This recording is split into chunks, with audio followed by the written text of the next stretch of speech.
ایک شخص مولا علی الصلوۃ والسلام کی خدمت میں حاضر ہوا اور کہنے لگا،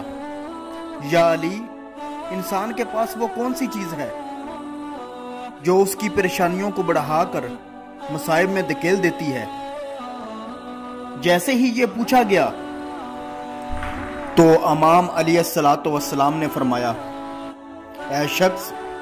میں نے اللہ کے رسول صلی اللہ علیہ وآلہ وسلم سے سنا کہ انسان کے منہ میں انسان کی زبان مصائب اور پریشانیوں کو بڑھاتی بھی ہے، مگر کامیابی اور عزت کا ثواب بھی بنتی ہے۔ یاد رکھنا، جس انسان کا اپنی زبان پر قابو نہیں، وہ قدم قدم پر اپنی رسوائی دیکھ کر دشمن بڑھاتا جاتا ہے، اور جو انسان اپنی زبان کو اپنے قابو میں رکھتا ہے تو وہ پریشانیوں سے محفوظ رہ کر اپنی کامیابی تک پہنچ جاتا ہے۔ ہمیشہ بے وقوف کی زبان دماغ کے آگے چلتی ہے اور عقل مند کی زبان اس کے دماغ کے پیچھے چلتی ہے۔